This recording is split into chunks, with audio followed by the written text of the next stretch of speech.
छल किया, कपट किया, किया विश्वासघात। एक बार फिर से दुनिया को दे दी मात। चीन को उल्टा पड़ा कोरोना का प्रयोग, अपने ही यहां मार दिए न जाने कितने लोग।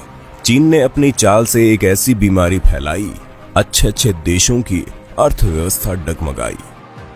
दोस्तों, अब तक हमने जितने भी वीडियोस बनाए हैं उसमें हमने आपको कोरोना वायरस की जड़ तक सारी जानकारी देने की कोशिश की। कैसे कोरोना वायरस का जन्म हुआ, इस वायरस के उत्पन्न होने का कारण क्या है, किस देश को कोरोना से सबसे ज्यादा लाभ होगा। आज मैं बहुत महत्वपूर्ण टॉपिक पे आपके साथ बात करने वाला हूँ। ये जानकारी आपको और कहीं से नहीं मिलेगी। वीडियो शुरू करने से पहले गुजारिश करूंगा कि इस चैनल को आप सब्सक्राइब कर लो ताकि कोई भी वीडियो आपसे मिस ना हो। पहली बात दोस्तों, भारत एक ऐसा अद्भुत देश है दुनिया में जहां कोई भी वायरस जल्दी से फैल नहीं सकता, क्योंकि सूर्य का प्रकाश इतना तीखा है, इतना तेज है कि सैकड़ों किस्म के वायरस ऐसे ही मर जाते हैं। यूरोप में ये समस्या है कि वहां बहुत तेजी से वायरस फैलते हैं, क्योंकि साल में 9 महीने सूर्य का प्रकाश नहीं होता। यूरोप के सभी देशों में आप जानते हैं एक साल में 9 महीने सूर्य के दर्शन नहीं होते और साल में 6 महीने तो -40 डिग्री सेंटीग्रेड तापमान रहता है।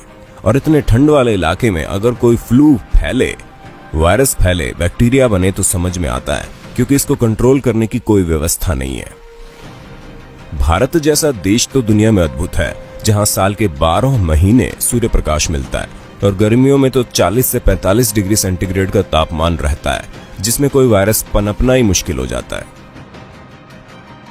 दूसरी बात, मैं कुछ दवा के क्षेत्र में काम करने वाली कंपनीज के बारे में जानकारी देना चाहता हूं। दवा के क्षेत्र में काम करने वाली उनमें से एक कंपनी है बायर।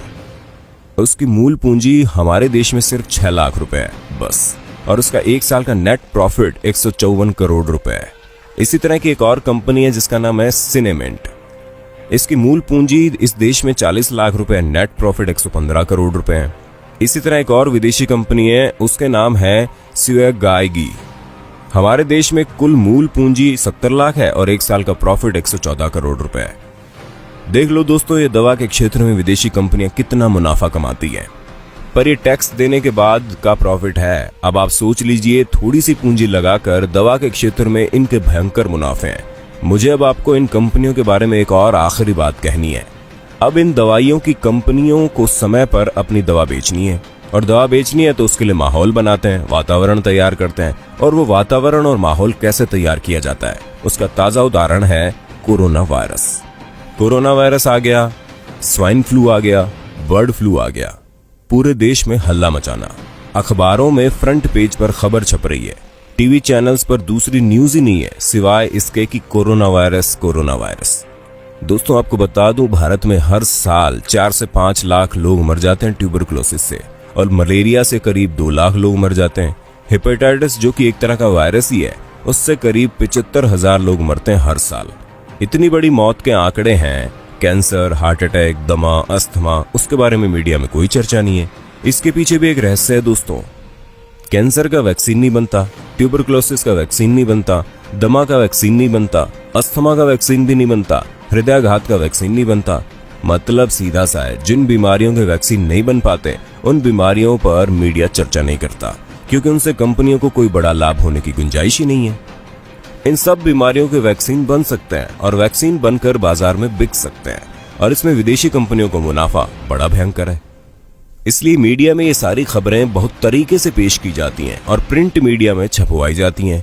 हमने पहले भी बताया था कि कोरोना वायरस के आने से पहले उसका हल भी चीनियों के पास था। अब हम आपको एक और किस्सा बताते हैं अमेरिकन का। अमेरिका ने ऐसे ही एक वायरस बनाया और इसका टीका भी बनाया। एक अमेरिकन कंपनी है, वो स्वाइन फ्लू की दवा बनाती है, टैमीफ्लू। और टैमीफ्लू दवा को बनाते समय वायरस जो है अनकंट्रोल हुआ, नियंत्रण से बाहर हुआ और उसने स्वाइन फ्लू को फैलाना शुरू कर दिया सारी दुनिया में।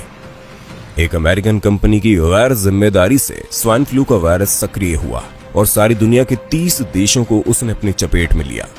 अब 30 देश हैं वो टैमीफ्लू के ग्राहक हो गए। वायरस निकला अमेरिका से, ग्राहक हो रहे हैं उनके दुनिया के 30 देशों के लोग।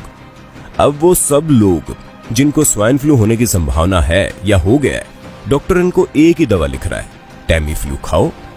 तो ऐसे पूरे देश में आतंक और माहौल फैला दिया गया। अब इस आतंक और माहौल के 2 ही उद्देश्य हैं। पहला उद्देश्य है ज्यादा से ज्यादा टैमीफ्लू दवा को बेचना, जो पिछले कई साल से कंपनी ने उत्पादन करके गोडाउन में भरी हुई रखी है। अब वो गोडाउन खाली करने हैं। ये गोडाउन तो तभी खाली होगा जब कोई दवा का आतंक हो, वायरस का आतंक हो, डर हो, दहशत हो। डर, दहशत और आतंक के चलते आदमी मजबूर हो जाता है महंगी से महंगी दवा खाने के लिए और महंगे से महंगे इलाज करवाने के लिए। तो ये स्वाइन फ्लू का वायरस किसी तरह का एक प्रोपोगेंडा था उस वक्त। वैसे ही आज हो रहा है कोरोना वायरस के साथ। मुझे तो एक बात कहनी है कि ये कोरोना वायरस नहीं है, ये मीडिया वायरस है। मीडिया ने पैदा कर दिया। मैं आपको एक और पुरानी जानकारी देना चाहूंगा जो कि कोरोना वायरस का पूरा सीक्रेट आपके सामने पेश करेगी। अब ये सब दोस्तों आपको अगली वीडियो के पार्ट 2 में बताऊंगा कि कैसे ये दवाई की बड़ी कंपनियां मुनाफा कमाती है, ऐसे लोगों को वायरस फ्लू के नाम से डरा के। वीडियो थोड़ा लंबा जा रहा है, मिलते हैं फिर अगली वीडियो में। चैनल को सब्सक्राइब कर लो ताकि कोरोना वायरस की हर अपडेट आप तक पहुंचे सबसे पहले। धन्यवाद।